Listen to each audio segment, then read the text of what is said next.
ada itu sudah menunjukkan makin besar H, karena P, harga P fix, tidak berubah-ubah.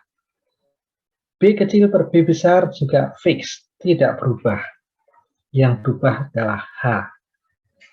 Dari persamaannya, itu sudah terlihat kalau makin besar H, jelas C-nya akan makin besar.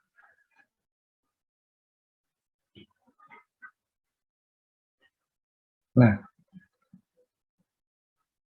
yang kamu gambar ini, Mas, hubungan H per P dan CT. Ini yang teori atau yang berdasarkan percobaan? Untuk yang ini masih yang percobaan. Yang ini ada yang percobaan. Iya.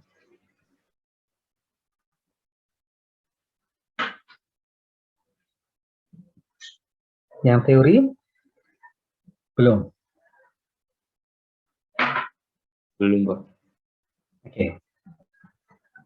Saya kembali ke tugas yang pertama. Tadi antara H dan B, yang teori dan yang percobaan. Gambar yang di atasnya itu, grafik yang di atasnya itu hasil teori atau dari hasil percobaan? Untuk yang di sini semuanya masih sebatas percobaan, Pak. Yang di sini. Semuanya percobaan. Oke, saya keep dulu. Saya lompat ke nomor 3. Beri komentar alat ukur penimpa ambang tajam tersebut dibandingkan alat ukur ambang lebar dilihat dari sifat hidrolikanya.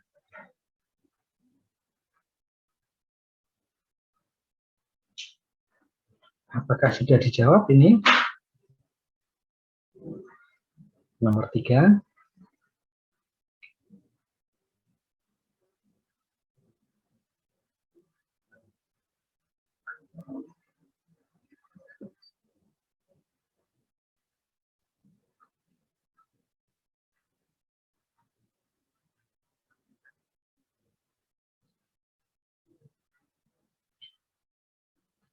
Ini pertanyaan itu mirip juga pertanyaan keempat.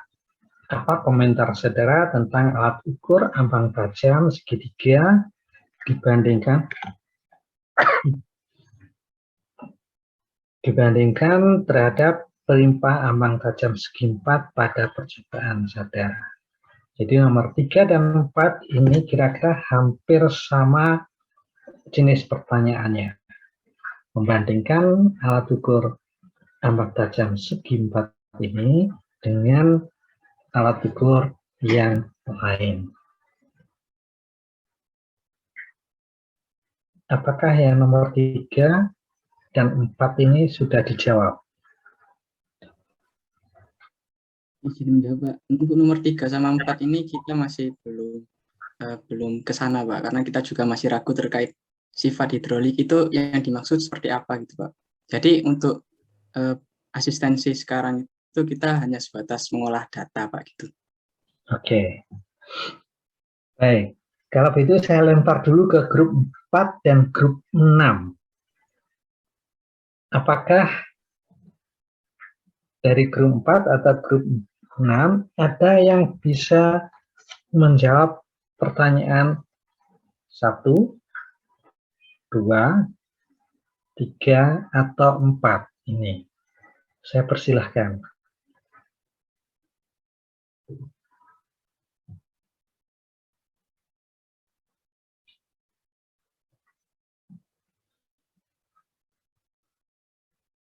Oke. Yang grup 4, grup 6 juga belum tahu jawabannya. Baik. Dari grup 6, ya. Grup 6 belum sampai ke situ, Pak. Belum sampai ke sini juga ya. Mohon maaf, Pak. Nggak apa-apa. Jujur nggak apa-apa. Saya suka itu keterus terangan seperti ini nggak masalah. Nanti akan kita bahas bareng-bareng.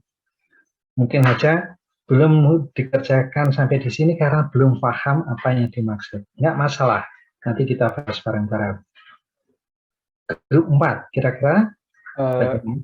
Permisi Pak, izin menjawab. Untuk grup 4, kita untuk bab ini belum ngerjain juga Pak. Oke. Kita ngerjain yang segitiga Pak, yang Thomson. Segitiga. Oke, yang Thomson.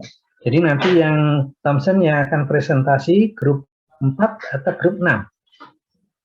Atau dikeroyok bareng-bareng, 4, 5, 6? Kayaknya dikeroyok aja Pak, biar seru Pak. Iya Pak. Jadi biar seru ya, grup 4, 5, 6 ngeroyok saya nanti. Oke, baik. Kalau itu saya bahas ya. Kita bahas bareng-bareng. Tugas ini tadi, segi 4 ya. Yang alat ukur ambang tajam segi 4. Yang pertama, nyatakan hubungan antara tinggi muka air di depan ambang H dengan debit G percobaan saudara, kemudian dibandingkan dengan G teoritis. Tolong Mas, ditampilkan grafiknya. Ya, hubungan G dengan H. Ya. Tadi pertama saya menanyakan bagaimana cara menghitung debit G. Kemudian sudah dijawab dengan baik. Untuk menghitung debit G di situ memakai perumusan apa tadi? G sama dengan apa? Ada faktor C. Ya. 2/3 akar 2G, C, B, H pangkat 3/2. B itu fix. Gravitasi jelas juga fix. Nah, ternyata C di situ sangat tergantung dari H per P. P-nya fix. H yang berubah-ubah karena tinggi muka air. Sehingga di situ tadi sudah dijawab dengan baik, C-nya berubah-ubah. Nah, saudara tadi menghitung debit dengan rumus ini. Pertanyaan saya, ini hasil dari percobaan. Saudara tadi menjawab, ini ada hasil percobaan. Kalau ini hasil percobaan, saya ingin tahu C. Tadi saya ulang, C itu didapatkan dari apa? B kecil per B besar, bla bla bla bla, H per P.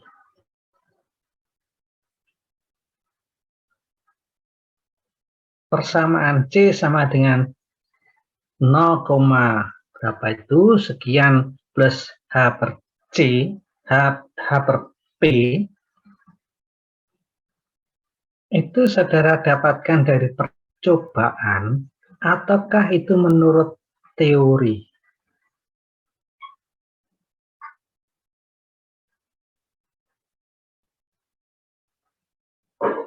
Izin jawab Pak, untuk yang C ini kita dapat dari tabel, berarti berdasarkan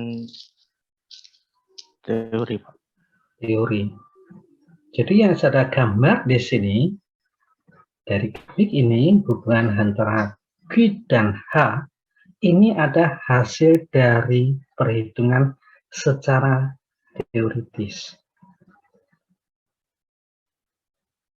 Kenapa demikian? Karena saudara menghitung C-nya itu dari persamaan atau tabel yang sudah ditentukan seperti di tabel sebelah kanan di situ.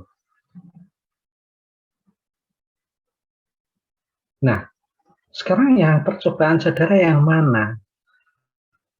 Pertanyaan saya, benarkah alat ukur ambang tajam segi 4 yang di laboratorium itu mempunyai harga C seperti yang dinyatakan dalam persamaan dalam tabel? Karena harga C yang ada di dalam tabel itu adalah teori. Jadi tabel di annotate-nya bisa, supaya saya bisa menunjukkan nanti. Tolong annotate-nya. Ya, apakah sudah, Pak? Sebentar. Oke, sudah. Baik, terima kasih, Mas. Jadi,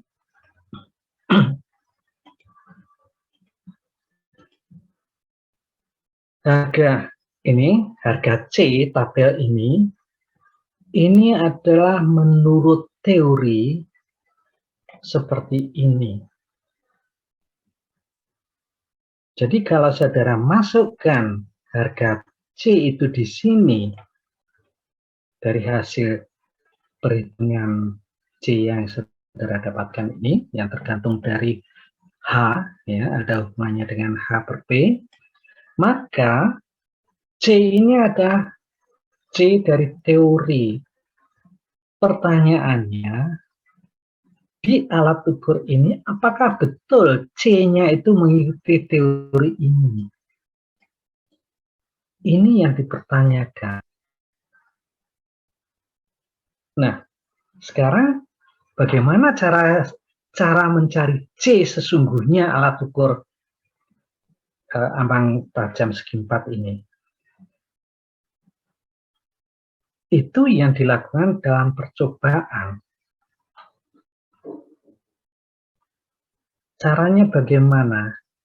Untuk mencari harga C sesungguhnya alat ukur ini, ya, maka alat ukur ini dikalibrasikan atau dibandingkan dengan alat ukur yang lain.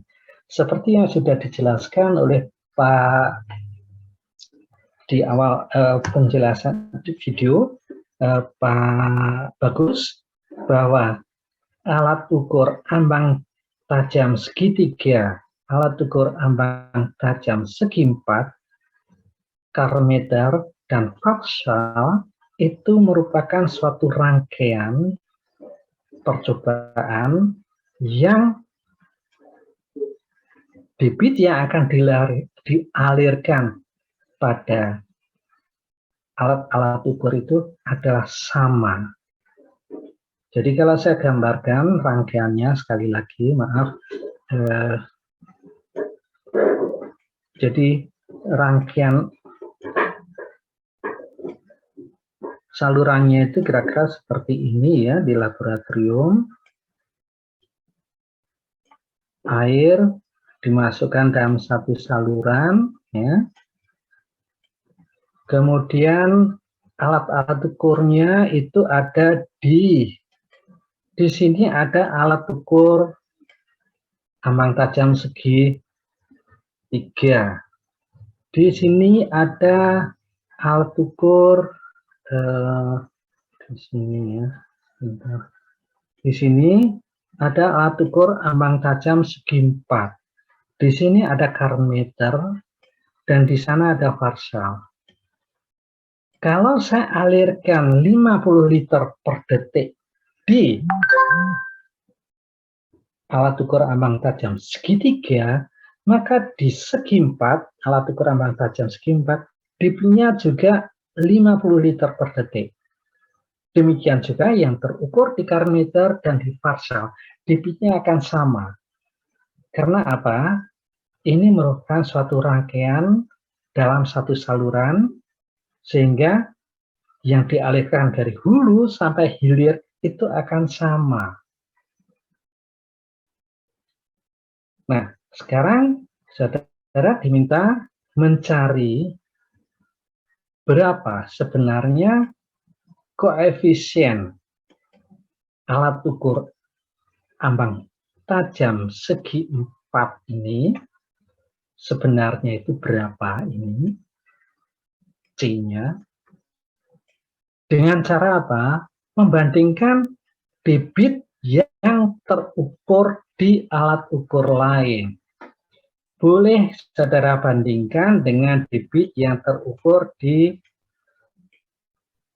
garometer atau di varshal atau di ambang tajam segitiga. Artinya apa?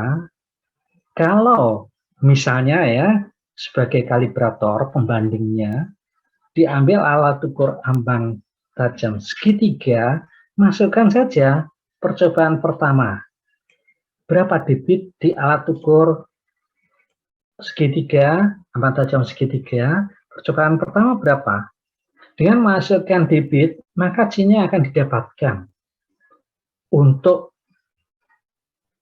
yang ambang segi 4. Itu nanti yang kita dapatkan hasilnya, kalau diplotkan di 1 salib sumbu, itu ada hasil dari percobaan. Nah, kalau ini diplotkan dalam 1 salib sumbu yang sama, mungkin dari hasil percobaan bisa saja karena C-nya berbeda, grafiknya seperti ini misalnya. Jadi sebenarnya alat ukur ambang tajam segi 4 ini, dia koefisien C-nya bukan seperti ini. Ini yang harus kita cari dengan cara membandingkan alat ukur ambang tajam segi 4 ini dengan alat ukur yang lain. Bisa partial, bisa garometer, bisa Thomson.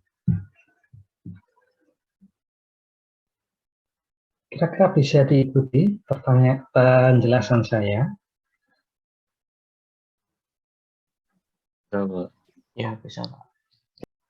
Ya, jadi di sini yang dimaksud dengan yang sudah saudara plot, saudara gambar ini ada berdasarkan teori. Karena apa? C-nya ini ada hasil dari tabel yang sudah diberikan menurut teori. Alat ukur itu sendiri sebenarnya tidak mempunyai harga C yang teoritis seperti ini. Itu yang harus kita cari. Sehingga untuk mencarinya, alat ukur ini istilahnya alat ukur ambang tajam segi 4 dikalibrasikan terhadap alat ukur yang lain untuk mencari C sesungguhnya. Alat ukur itu berapa? Kemudian kalau diplotkan akan dapatkan ini. Nah, dari sini nanti saudara bisa membuat kesimpulannya seperti apa.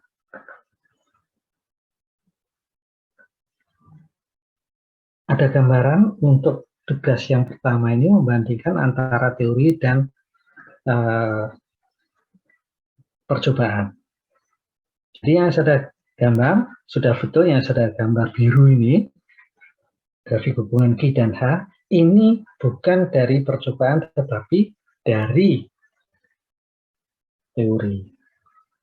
Karena C-nya didasarkan C teori.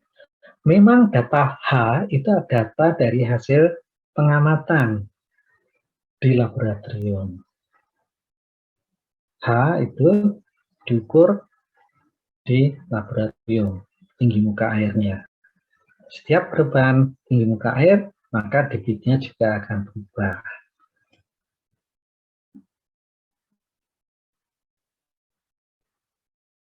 Ada pertanyaan, saya persilahkan.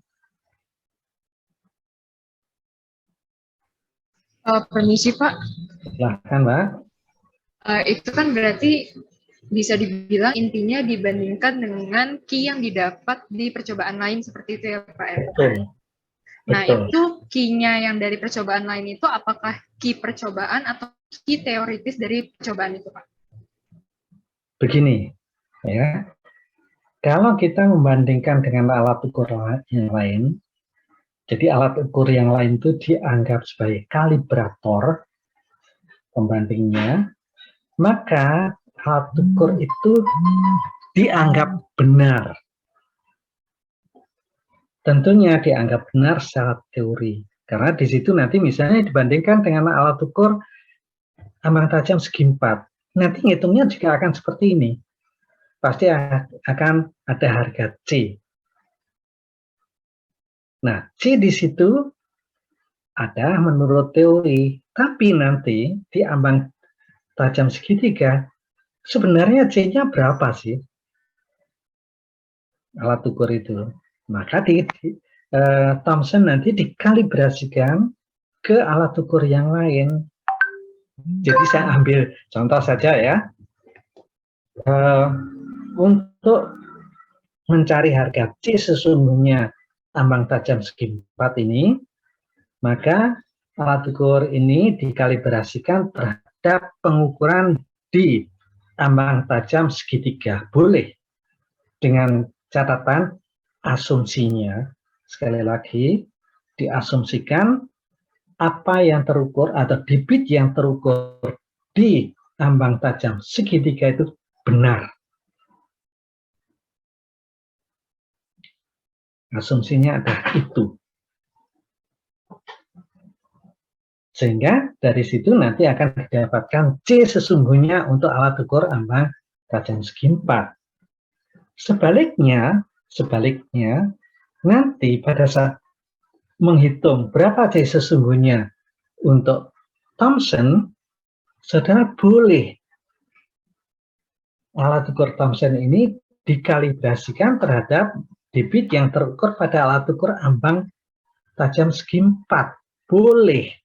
Asumsinya yang di segi 4 ini adalah benar. Sekali lagi, asumsi. Benarnya seperti apa? Ya memakai C-nya C, teoritis. Jadi dibolak-balik gitu aja.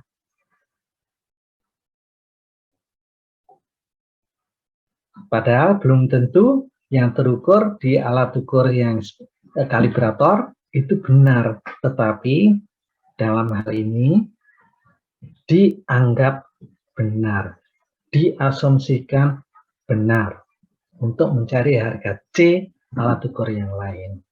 Kira-kira begitu Mbak, ada bayangan? Iya Pak, sudah paham. Terima kasih banyak Pak. Oke, sama-sama. Silakan, mungkin yang lain?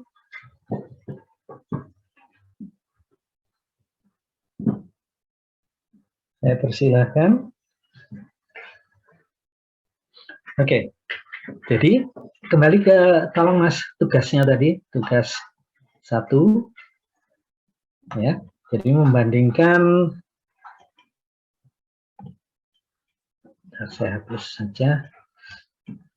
Nyatakan hubungan antara tinggi muka air. Jadi grafik itu nanti diplotkan dalam satu salib sumbu yang sama antara teori dan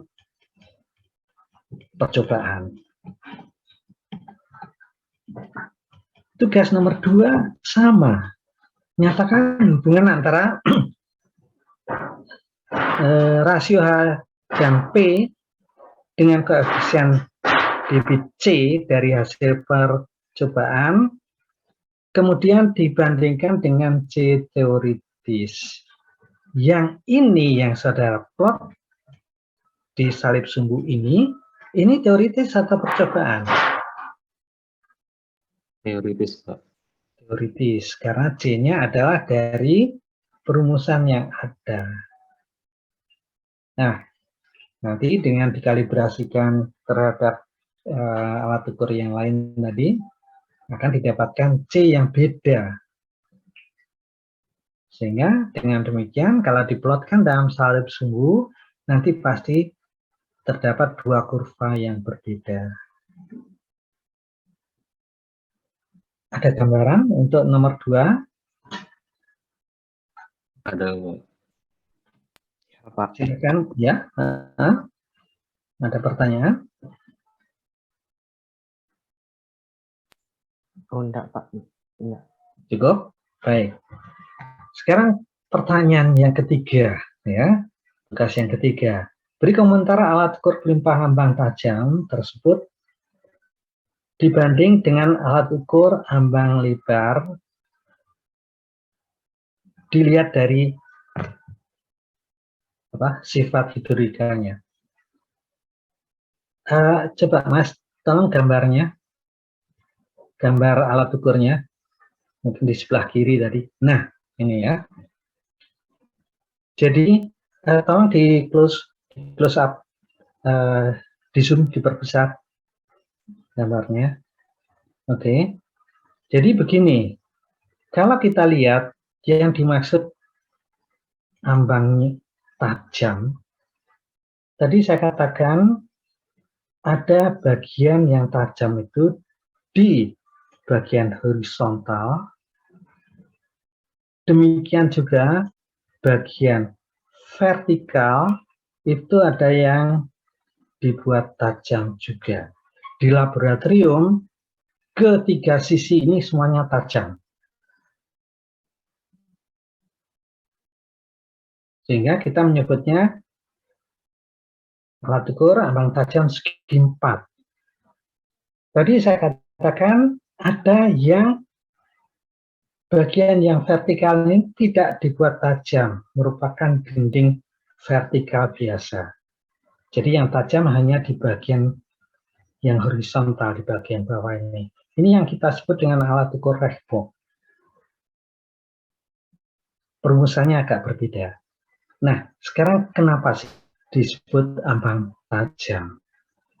Ini. Kita lihat ini. Jadi, kalau penampang alat ukur ini saya potong, gambarnya ada seperti ini. Jadi, kalau Mas di zoom lagi,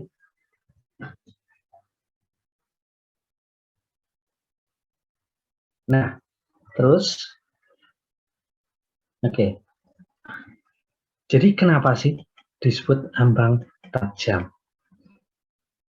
Ini kalau saudara lihat, ada gambar ini.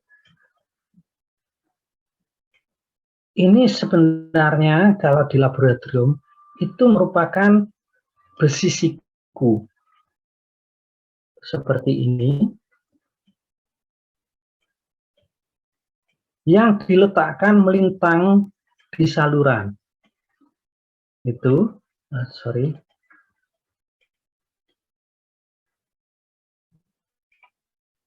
Jadi kira-kira seperti ini. Bisa dibayangkan, maaf gambar saya tidak bagus ya. Jadi ini merupakan besi siku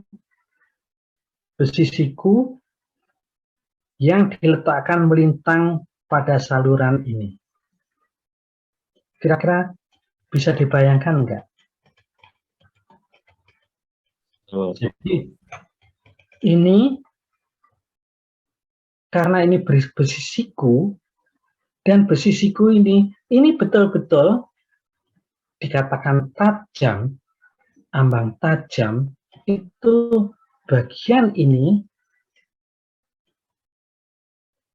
bagian besi siku yang di sini itu digerinda begitu rupa sehingga betul-betul tajam, setajam silet.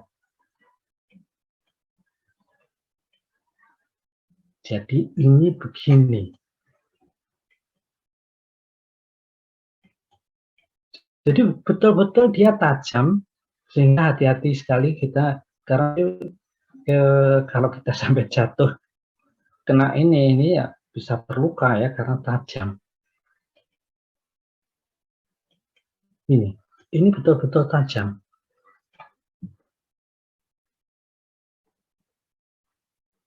Nah, sekarang kita lihat, kalau tadi diminta untuk dibandingkan secara hidrolikanya, kita lihat alirannya di sini. Air yang mengalir di atas ambang tajam ini jatuh seperti ini. Dan Dalam hal ini, tidak ada satupun garis arus yang sejajar. Dia nanti semuanya melengkung. Kalau ini serat-serat arusnya itu ya, ini akan melengkung. Tidak ada yang sejajar. Tidak ada yang horizontal mendatar dan sejajar. Beda dengan alat ukur ambang lebar. Kalau saya gambarkan alat ukur ambang lebar, kemarin sudah ada yang mengerjakan ambang lebar, ambangnya seperti ini. Alirannya bagaimana? Alirannya itu di sini dia akan turun, kemudian di atas ambang ini ada bagian yang arus airnya itu akan sejajar dengan permukaan ambang. Jadi di sini ada garis-garis arus yang ini horizontal sejajar dengan ambangnya. Di ambang tajam ini tidak ada. Di ambang tajam tidak ada yang seperti itu. Tapi di ambang lebar ini ada. Kemudian, kemarin pada saat asistensi ambang lebar, sudah dibahas juga bahwa aliran di atas ambang lebar akan disebut sempurna kalau apa? Apa? Masih ingat?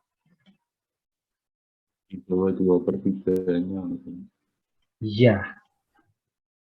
Jadi kalau ini adalah H, maka Z di sini, muka air di downstream, ambang ini boleh naik sampai Z-nya adalah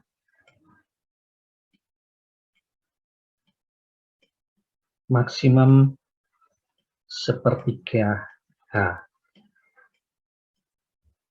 Maka dia disebut sempurna alirannya.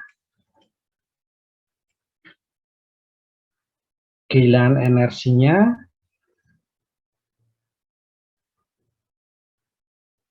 sepertiga H. Jadi di sini ini muka air bisa naik, boleh naik sampai 2/3 H di atas ambang. Ini untuk aliran sempurna.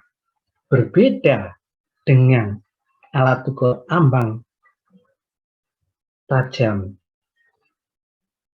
Maka di situ aliran akan disebut sempurna kalau ini sangat drastis sekali perbedaannya. Kalau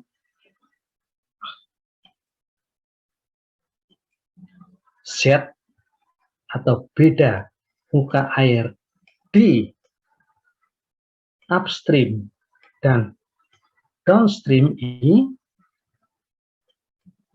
kalau ini saya sebut dengan Z, ya, Z itu sama dengan H plus 0,05.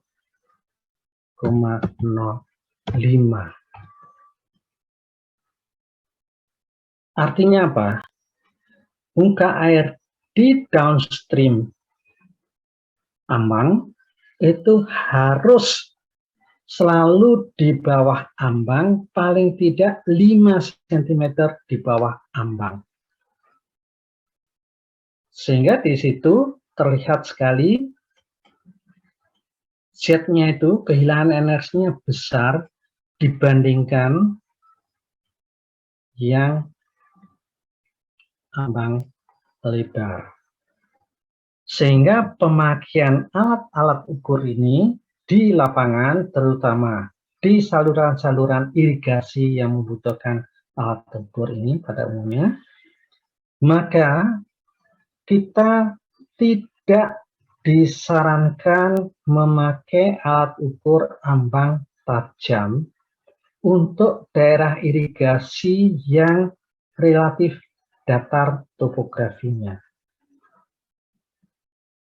Karena di sini kehilangan energinya besar. Untuk daerah-daerah daerah irigasi yang relatif datar topografinya, disarankan alat ukurnya memakai ambang lebar karena Z-nya lebih kecil, kehilangan energinya lebih kecil, atau memakai partial flume. Partial flume nanti Z-nya itu bisa sampai 1/6H. Lebih kecil lagi Z-nya. Tetapi alat ukur partial flume itu tidak mudah dibuat di lapangan. Karena persyaratan strukturnya itu sangat rumit dibandingkan alat ukur yang ambang lebar atau ambang tajam. Jadi ini perbedaan antara ambang tajam dan ambang lebar. Dilihat dari sisi hidroliknya. Ambang tajam kehilangan energinya besar, Z sama dengan H plus 0,05. Sorry, ini mestinya H besar ya, karena di sini tertulisnya H besar. Saya menulisnya H kecil, ini H besar ya. Jadi tinggi air ya, tinggi air ditambah 0,05, sehingga muka air itu harus selalu paling tidak 5 cm di bawah ambang.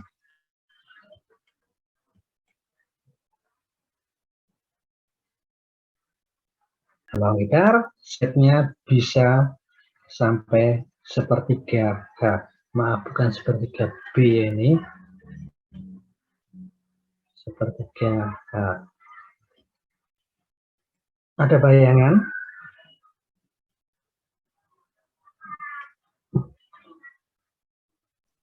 Pak, izin bertanya, Pak. Silakan, Mas. Tapi kan ini kan nggak ada data ketinggian setelah melalui ambangnya. Terus bagaimana ya Pak kita tahu apakah alirannya itu sempurna nggak, tidak sempurnanya?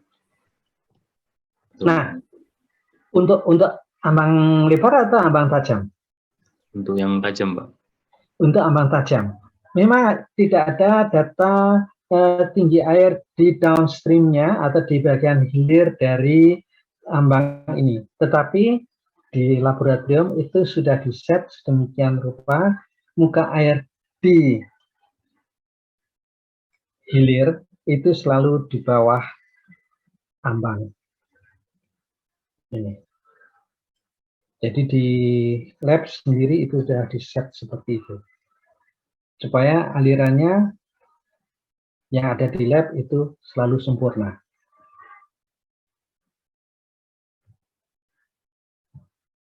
Gitu, Mas. Kira-kira. Silakan. Mungkin ada yang lain selain grup 4, mungkin grup 5, mungkin ada grup 4 atau grup 6 yang ingin menanyakan. Apakah kira-kira cukup jelas?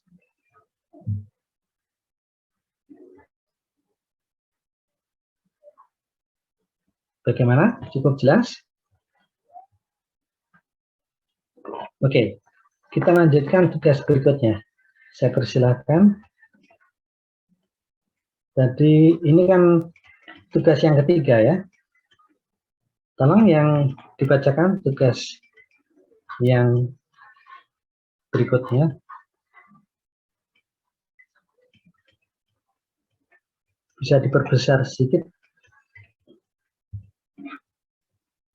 Apa komentar saudara tentang alat ukur ambang tajam segitiga dibandingkan dengan terhadap pelipah ambang tajam segi 4 pada percobaan saudara? Ada yang sudah bisa menjawab pertanyaan ini?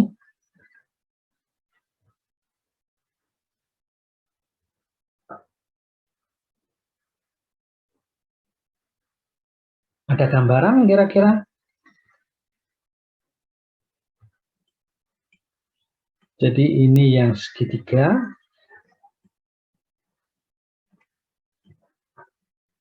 Ini yang segi 4.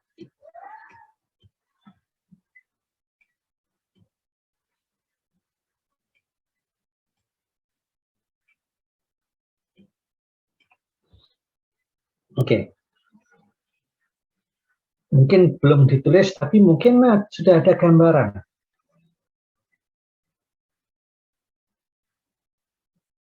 Ada gambaran perbedaan antara, atau berikan komentar ya di sini. Apa komentar saudara tentang alat ukur ambang tajam segitiga dibandingkan terhadap limpah ambang tajam segi 4 pada percobaan saudara?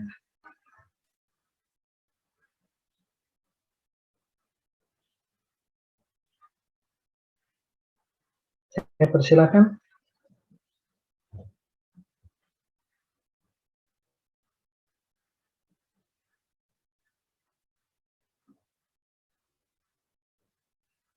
Sekarang misalnya ini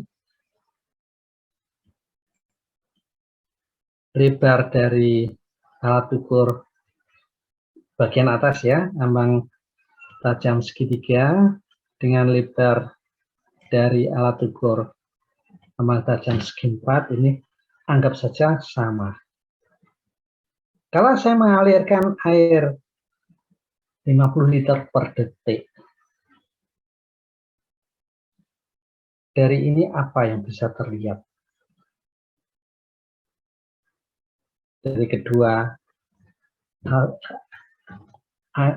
air yang mengalir pada kedua alat ukur ini, apa yang terjadi kira-kira?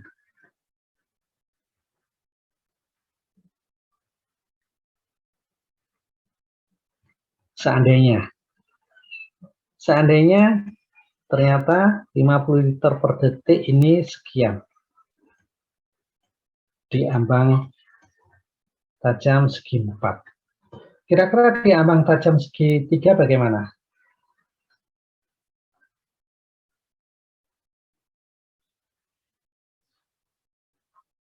Muka airnya kira-kira bagaimana?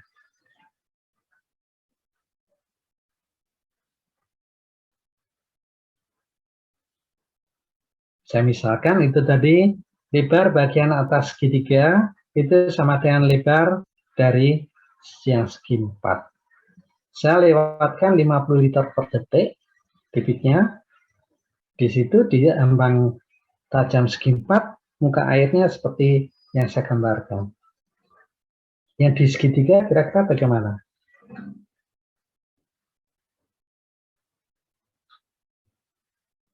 Mungkin permukaannya lebih tinggi, Pak, daripada yang segi 4. Permukaan airnya lebih tinggi karena Q sama dengan apa? A kali V.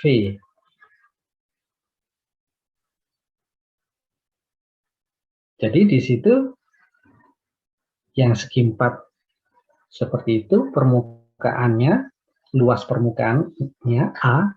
Kalau saya plotkan di yang segitiga, pasti dia akan lebih tinggi.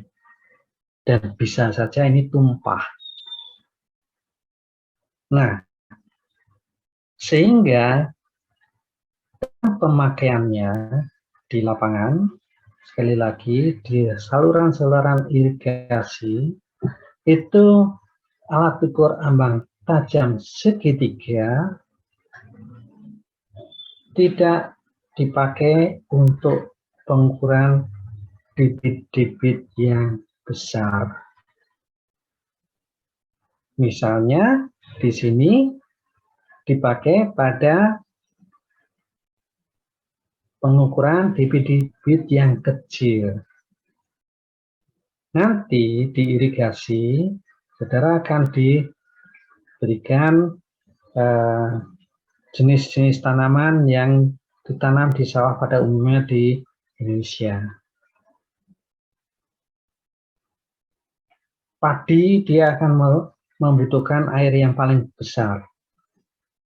Tetapi tebu dan palawija itu membutuhkan debit yang kecil.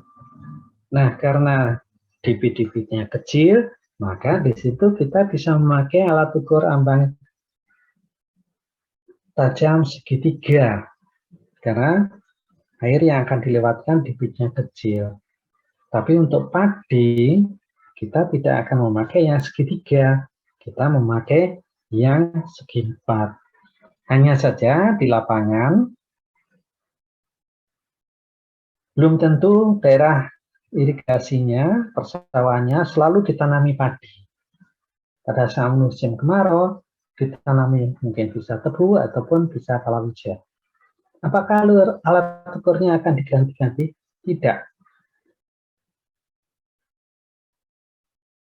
Alat ukur dan dimensi saluran itu didasarkan pada debit tanaman padi.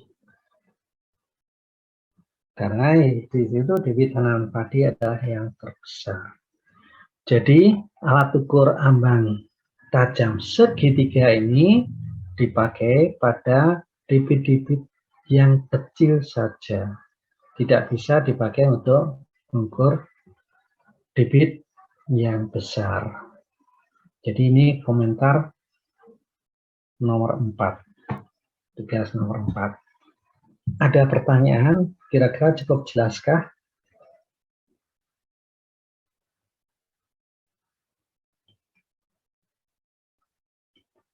Oke, nanti dilengkapi jawabannya ya. Tugas-tugasnya dilengkapi. Kemudian jangan lupa narasinya ya. Nanti dibuat sebaik-baiknya. Saya persilakan, ada pertanyaan yang lain? Kalau tidak ada, kita beralih ke ambang tajam segitiga yang terakhir. Grup berapa yang mau menyampaikan?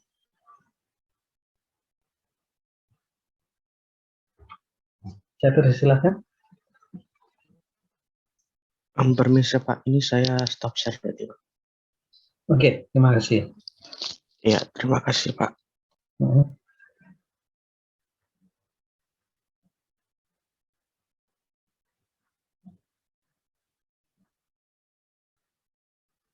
Grup berapa? Katanya mau dikeroyok bareng-bareng yang ini. Tapi tentunya ada yang harus ditayangkan. Saya persilakan. Entah grup 4, 5, atau 6, saya persilakan menayangkan untuk ambang tajam segitiga. Mungkin pertanyaan-pertanyaan atau tugas-tugasnya hampir sama persis dengan yang segi 4. Jadi saya kira nanti mudah-mudahan akan lebih cepat membahasnya. Permisi Pak. Silakan. Kalau untuk kelompok kami, kebetulan kami mengerjakan yang segi 4 itu juga, makanya tadi saya bertanya tentang perbandingannya itu. Kalau yang untuk segitiga kami belum Pak.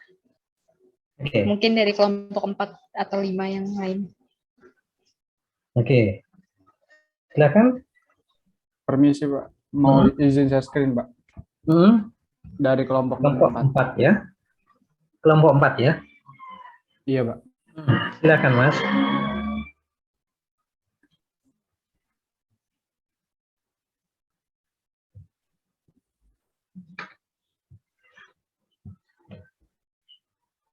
Apakah sudah terlihat Pak?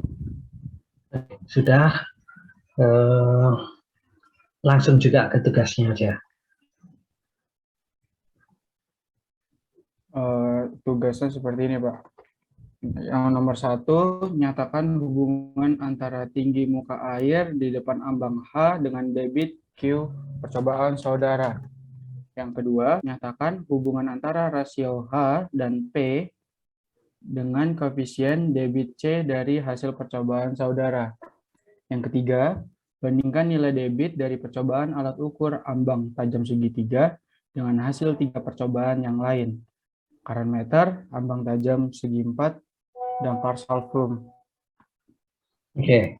Yang pertama dulu, nyatakan hubungan antara tinggi muka air di depan ambang H dengan debit Q percobaan saudara. Hasilnya yang mana? Hasilnya ini, Pak. Ada dua karena ada Q teoritis dan Q percobaan. Oke. Untuk Seperti datanya tadi. seperti ini, Pak.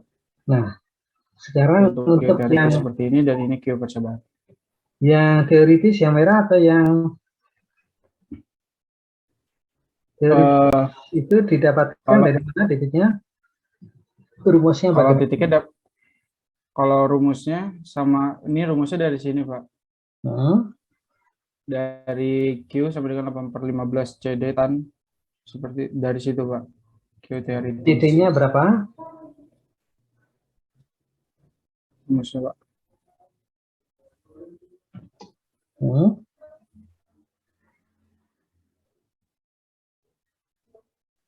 Untuk CD-nya bentar.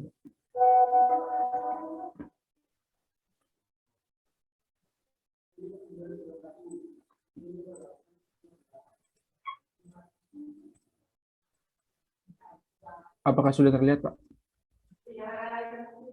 Yang mana CD-nya? Yang perhitungnya di tabel atau di Ini mana? Pak rumusnya, Pak. Pakai rumus 8/15. Terus? Di tabel, Pak. Di situ Nama ada dasar CD. rumus yang Ya, CD-nya ya, berapa di situ? di sini CD-nya Pak menggunakan berapa kemarin? CD-nya karena diketahuin ini, Pak, 0,581. CD-nya 0,581. Tangan Ya, alfanya berapa derajat, Mas? alfanya kita pakai di sini dari rumus 90 derajat, Pak. 90. Pak. Dari soalnya 90 derajat. Oke, 90 derajat. Jadi di situ akan langsung didapatkan debit ya. Ini perhitungan secara teori. Ya, Pak, dari teoritis untuk Q percobaannya pakai rumus yang sama dengan perbedaan menggunakan CP. C percobaan itu dicari, Pak. Sebentar, Dengan cara Mas. CP itu apa? CP itu? Tadi? CP itu Pak, percobaan. Percobaan. Iya, caranya bagaimana? Kalau CP itu kita dapatnya dari rumusnya itu Q rata-rata dibagi Q parsal. Q parsal yang berasal dari partial flume, Pak. Terus lanjutkan dulu. Setelah itu kita masukin ke rumus Q percobaan yaitu 8/15 dengan CD-nya diubah jadi menggunakan CP dengan sudut yang sama dan hanya yang sama. Perbedaannya cuma di CD dan CP doang, Pak. Oke, sebentar. Seperti itu, Pak. Oke, tolong ini kenapa kok terlihat ada blok hitam nih? Sebentar, Pak.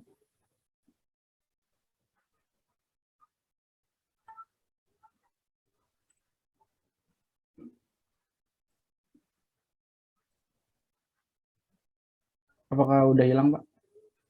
Sebentar, belum muncul gambarnya. Oke. Oh iya. Blok hitamnya pindah lagi ke tempat lain. Oke, nggak apa-apa ada. Jadi CP-nya itu didapatkan dari Q parsal dibagi dengan Dari Q rata-rata dibagi Q parsal. Q rata-rata itu yang dimaksud dengan Q rata-rata itu Q apa? Dari Q teoritis dirata-ratain, Pak.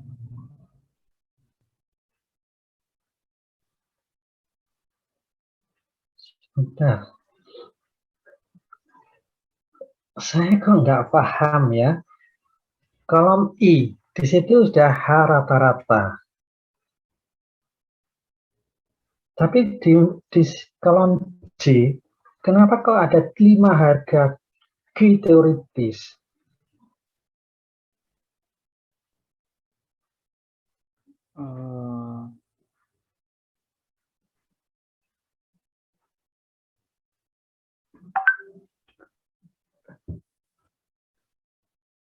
Ini kan ada 5 percobaan. Percobaan 1, 2, 3, 4, 5. Kemudian setiap percobaan 1 misalnya, di situ H1 diukur 5 kali. Atau dicatat pengukurannya 5 kali. Di kolom I sudah dirata-ratakan hanya dari 5 kali pengamatan itu didapatkan 0,207. Tapi kenapa di situ kolom J keluar harga Q yang berbeda-beda? Kenapa ada 5 bibit lagi yang keluar? Padahal H itu kan sudah 1, hanya 1.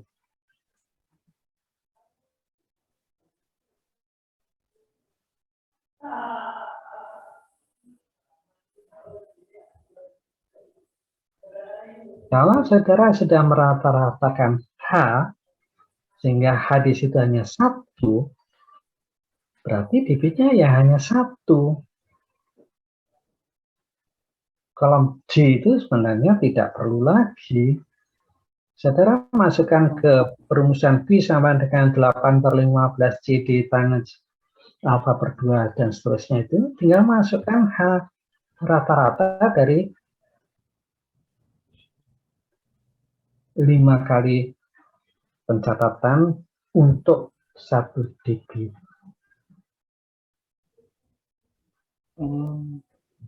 Permisi, Pak. Ya, silahkan. Mungkin Q teoritis yang di kolom J itu hanya masih belum diambil dari H rata-rata, Pak. Tapi dari H yang di kolom H. Kenapa tak diambil di situ? Padahal saudara kan sudah mengambil I-nya, H itu di kolom I.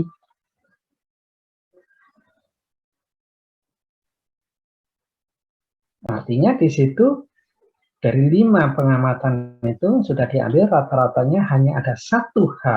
Kalau hanya 1 H, ya hanya 1 bibit. Kolom J itu tidak ada. Oh iya, Pak, itu kemarin kami untuk mempermudah aja, Pak. Jangan. Itu anunya sudah beda loh ya. Pola pemikirannya sudah beda itu nanti. Kalau kamu mau menghitung seperti ini, ya jangan diambil H rata-rata. Kolom I dihilangkan.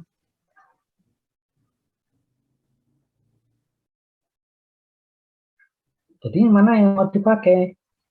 Kolom I yang dipakai atau kolom J yang dipakai? Kalau kolom I yang dipakai, nanti yang didapatkan langsung 1 harga debit saja. Tidak ada 5 debit. Tapi kalau kolom H yang dipakai, memang keluar kolom J 5 debit. Kemudian debitnya di rata-rata. Pilih salah satu, kalau seperti ini kan membingungkan. Oh iya, Pak, nanti kita mau hapus salah satunya, Pak, biar dimasukin ke rumusnya ya konsisten, Pak. Ya, supaya nanti orang yang membaca itu juga bisa mengikuti. Oh, ini maksudnya misalnya kolom I itu tidak dibuat H rata-rata, ya. Sehingga kolom J yang dipakai. Atau sebaliknya, kolom I yang dipakai rata-ratanya, ya sudah kolom C dihapus. Akan keluar Q rata-rata.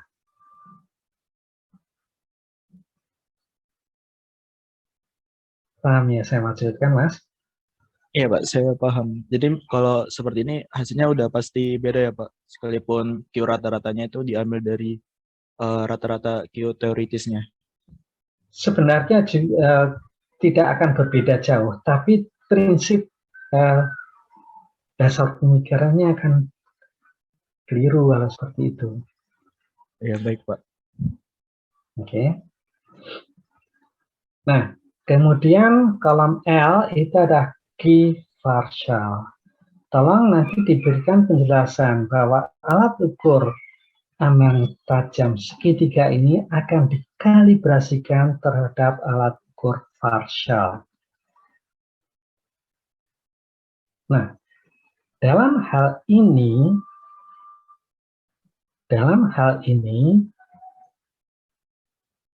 untuk mencari CP, tadi saudara kan memasukkan apa? CP-nya tadi dari Q rata-rata dibagi dengan Q partial. Partial. Tidak seperti itu.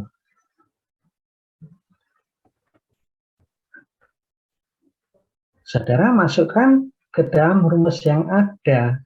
Yang dicari ada CD. Jadi, maaf, annotate-nya, Mas. Iya, Pak. Udah, Pak. Oke, terima kasih.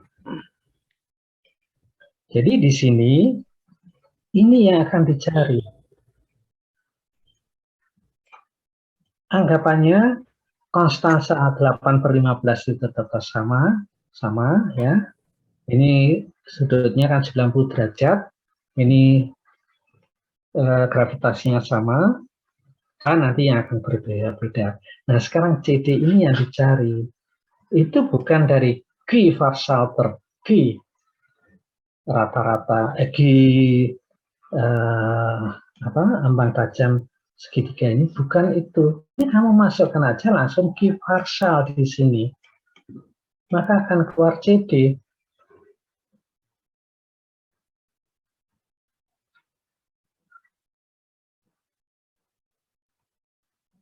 Sekali lagi, asumsinya debit yang terukur di partial dianggap benar. Seperti tadi. Seperti ambang tajam segi 4 dibandingkan atau dikalibrasikan terhadap apa? Kalau ini dia Thomson ini dikalibrasikan terhadap partial. Silakan. Boleh. Mau dikalibrasikan terhadap ambang tajam segi 4, boleh. Dikalibrasikan terhadap karometer, boleh. Tetapi saya tidak menyarankan jangan dikalibrasikan terhadap karometer, karena kemarin di karometer sudah ada masalah ya. Sehingga lebih diukur di karometer itu mungkin tidak bagus hasilnya. Saudara boleh mengkalibrasikan terhadap partial atau terhadap Thomson, itu boleh. Jadi di sini nanti,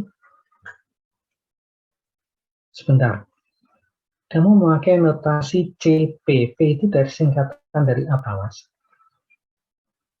Percobaan, Pak. Hah? CP itu percobaan, Pak, P-nya. Percobaan, oke. Iya, Pak. Nah, inilah CD ini akan menjadi CP. Tapi menghitungnya seperti ini. Sebenarnya bisa saja tidak memakai rumus itu, tapi rumus umum Q sama dengan C, P, akar, bukan akar, CP kali, sebentar saya tulis saja, pakai teks ya, debit sama dengan CP kali H pangkat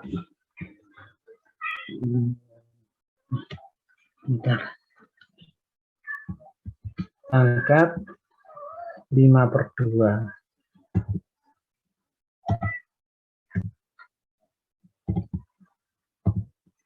Jadi kalau saudara lihat di sini H pangkat 5/2 ada ini, dan CP itu adalah 8/15 CD tangen alfa 9/2. Ini menjadi CP. Langsung. Masukkan Q-nya hasil dari perhitungan debit differential. Hati-hati, debit differential dari rumus umumnya sebenarnya satuannya feet pangkat 3 per detik ya, tetapi harus dirubah dulu ke meter kubik per detik atau liter per detik, baru dimasukkan di sini nanti. Sehingga di sini langsung bisa dibuat yang namanya CP itu mengandung ini semua.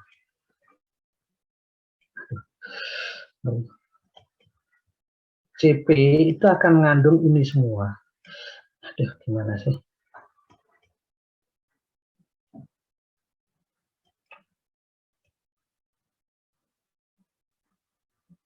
Ini menjadi CP.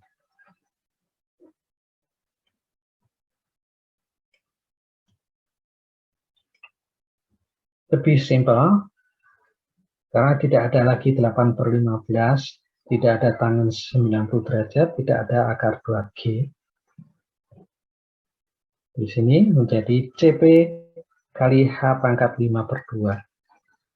Masukkan debitnya dari debit yang terukur pada partial, maka akan didapatkan CP. Udah.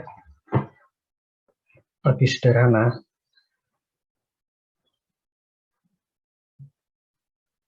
Bisa diikuti Mas penjelasan saya?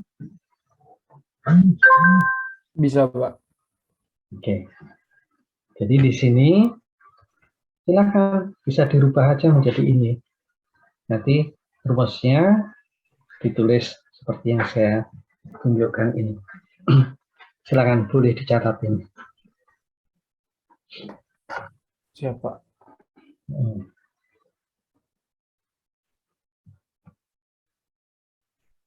Kira-kira bisa dipahami, Mas?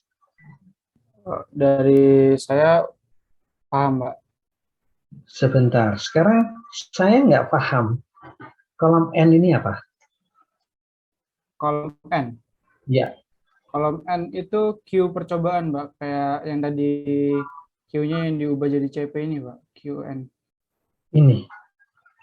Iya, Pak. Mas. Kamu membandingkan dengan partial. Kenapa debitnya kok beda sekali dengan partial? Kalau kamu mau cari CP-nya itu berdasar partial, ya debitnya sama dengan debit partial nanti. Oh. Karena harga CP itu kan kamu mencarinya dari partial. Makanya jangan memakai rumus yang ini. Ini semuanya disederhanakan menjadi CP. CP akan ketemu, maka debit percobaannya ini pasti akan sama dengan partial. Karena dikalibrasikan terhadap partial.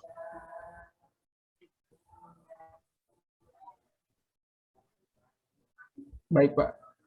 Paham yang saya maksudkan? Paham, Pak. Oke. Kan di awal juga tadi CP-nya kan perhitungannya juga salah. Mungkin di Q percobaannya juga berbeda, Pak, sama Q partial. Nah. Sudah paham ya? Paham, Pak. Oke, nanti dikoreksi. Baik, itu tugas yang pertama. Ada pertanyaan untuk tugas yang pertama? Yang lain mungkin ada pertanyaan, saya persilahkan.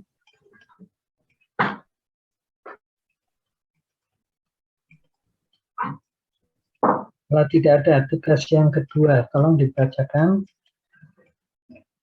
Tugas yang kedua, nyatakan hubungan antara rasio H dan P dengan koefisien debit C dari hasil percobaan saudara. Nah, kan tinggal mencari hubungannya ya tadi. Iya, Pak. Itu tadi. Otomatis CP-nya juga salah di sini. Nah, itu. Kalau CD-nya kan udah diketahui, Pak. 0,581 di soalnya, Pak. Ya, tapi CD di sini itu ada dengan rumus yang ada di sini loh, Mas, ya, hati-hati. Ini ya, CD ini masih ada ini, ada konstanta-konstanta ini. Tapi kalau CP yang tadi saya jelaskan itu ini semuanya ini menjadi CP. Tidak ada lagi konstanta 8/15, tangen alfa per 2, akar 2G itu sudah tidak ada. Lebur jadi CP. Nah, dalam hal ini ya, kalau mau membandingkan antara CD dengan CP, hati-hati. Misalnya yang ini, yang teoritis ini, ya, dihitung aja. 8/15, CD-nya kan ada tuh. Tangen sealfa per 2. CD itu didapatkan dari mana tadi, Mas? Diketahui, Pak, di soal. Nah, kan tinggal dimasukkan aja sehingga di situ akan ketemu suatu konstanta, suatu koefisien. Jadi nanti membandingkannya kalau koefisien dengan koefisien, ini dengan CD dikali 8/15 kali tangen alfa per 2 akar 2G. Ini jadikan aja menjadi satu, katakan saja CD aksen atau apa ya, yang sudah merupakan suatu angka konstan. Nah, CD-nya sudah diketahui.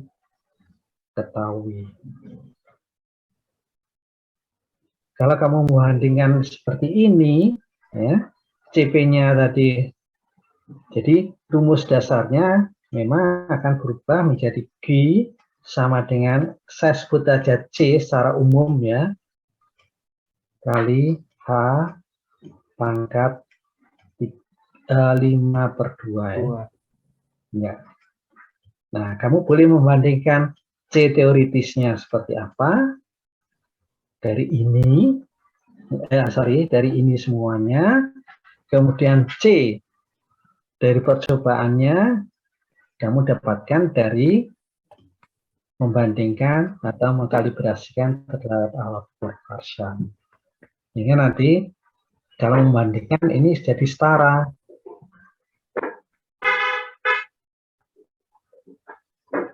Bisa dipahami, Mas? Bisa, Pak. Oke. Jadi nanti nyatakan ini dengan kalau tadi saya sebut dengan ini C umum ya, secara umum tidak ada embel-embel D atau P ya. Di sini ini ada dari teori. Atau kamu sebut aja nanti di sini teori, C teori ya, bukan CD. C teori di situ ada 8/15 kali CD kali bla bla F ini tadi. Kemudian CP dari percobaan itu setelah dikalibrasikan terhadap alat ukur debit dari alat ukur partial. Bisa dipahami, Mas? Insya Allah bisa, Pak. Oke, jadi ini nanti akan setara. Kalau seperti ini tidak setara nanti. Baik, Pak. Oke, itu pertanyaan nomor 2 atau tugas nomor 2.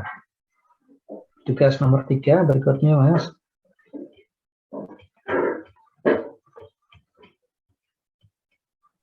Untuk nomor 3, bandingkan nilai debit dari percobaan alat ukur ambang tajam segitiga dengan hasil 3 percobaan yang lain. Current meter, ambang tajam segi 4, dan partial flume.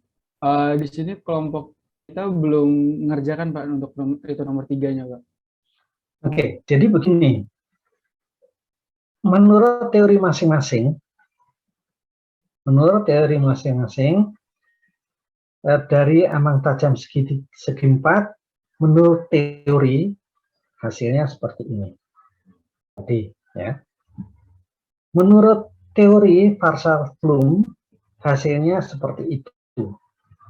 Menurut teori, sekali lagi semuanya menurut teori. Yang segitiga ada seperti ini. Demikian juga untuk current meter. Itu semuanya teori. Jangan yang sudah dikalibrasikan koefisiennya. Dengan demikian nanti, kalau diplotkan dalam satu salib sumbu, itu mungkin hasilnya akan berbeda-beda. Nah, padahal sekali lagi, debit yang kita alirkan itu adalah sama. Dari hasil itu, ya, misalnya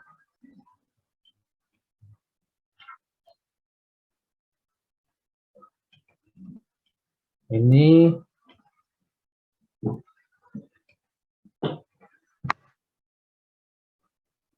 saya ambil hubungan H dengan debit, ya, dengan debit Q.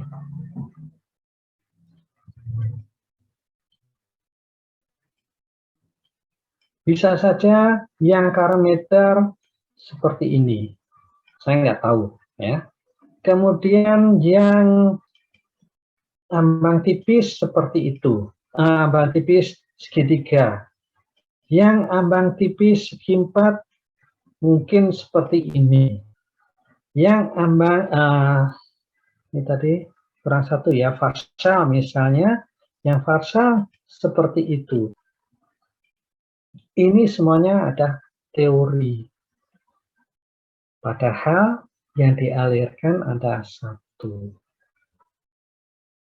Jadi dari ini, menurut yang grafik ini adalah dari teori, perlu ditinjau bagaimana dengan koefisien debit masing-masing. Itu yang perlu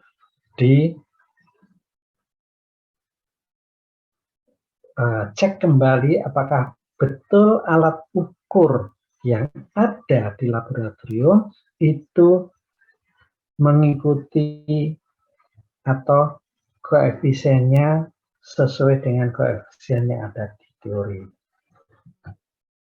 Kalau hasilnya seperti ini, jelas koefisiennya itu tidak menurut teori.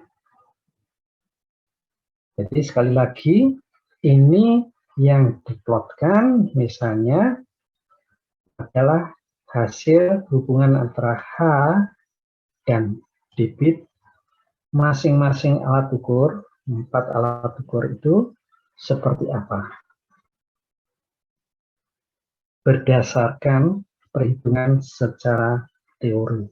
Artinya, koefisien-koefisien yang dipakai untuk menghitung debitnya itu teoritis. Seperti ini. Kenyataannya mungkin harga koefisien debitnya tidak seperti itu pada alat ukur yang ada di laboratorium. Sehingga terjadi kurva-kurva yang berbeda. Kira-kira bisa dipahami untuk tugas nomor 3 ini?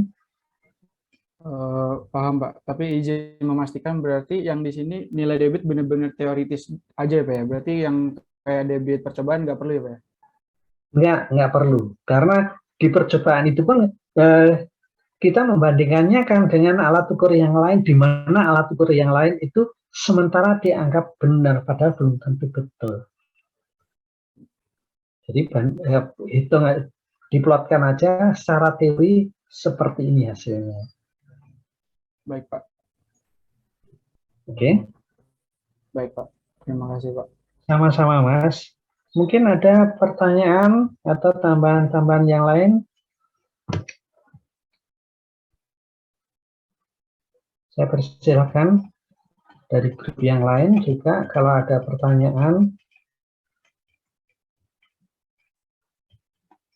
Oke, kalau tidak ada, jadi semua 7 percobaan sudah kita bahas ya. Sudah kita bahas semuanya, tinggal membuat laporannya. Silakan bisa ditutup, Mas.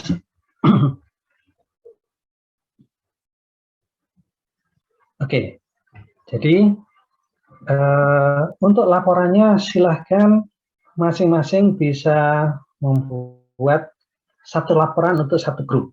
Tidak perlu setiap siswa membuat laporan sendiri, tidak. Tetapi setiap grup harus membuat laporan lengkap 7 percobaan.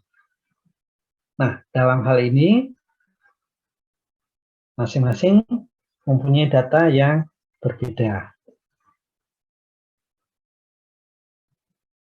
Jadi silakan nanti dikerjakan. Kemudian saya tidak tahu, nanti ditanyakan ke dosen hidrolika ya, kapan tugasnya dikumpulkan. Saya belum tahu ya. Nah, untuk minggu-minggu depan sampai nanti dikumpulkan, kalau memang diperlukan, kita boleh membuka absensi bersama lagi. Saya serahkan nanti kepada mahasiswa, apakah memang perlu absensi bersama. Misalnya grup 4 sudah membuat melengkapi 7 laporannya, 7 percobaan itu ya, dengan penyajian seperti itu. Kemudian grup 5 menyajikan dalam bentuk penulisan yang berbeda. Nah, grup 6 juga lain lagi. Saya persilahkan, bebas ya. Tetapi di sini setiap grup harus lengkap memberikan laporan 7 percobaan. Oke.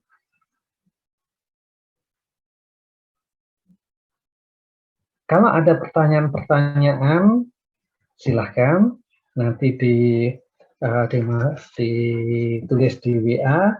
Kalau perlu kita ketemu bersama-sama. Kalau ada hal yang kurang jelas, kita ketemu bersama-sama, absensi bersama-sama lagi. Ini kalau nggak salah minggu ke-13 ya. Biasanya tugas itu minggu ke-15 harus sudah masuk. Jadi 2 minggu lagi itu harus sudah lengkap masuk. Minggu ke-16 kan ada EAS ya. Minggu ke-15 tugas-tugas harus sudah masuk.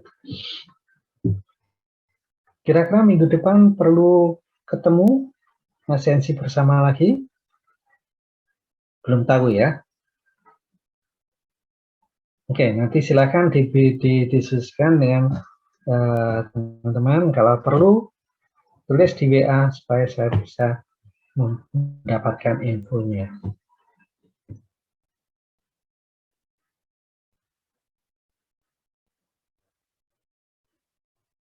Silakan, mungkin ada pertanyaan yang lain lagi.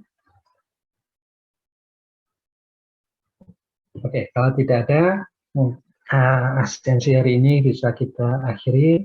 Terima kasih kehadiran saudara semuanya. Jangan lupa ya, presensinya diisi. Kemudian tulis sebaik-baiknya laporan untuk masing-masing grup.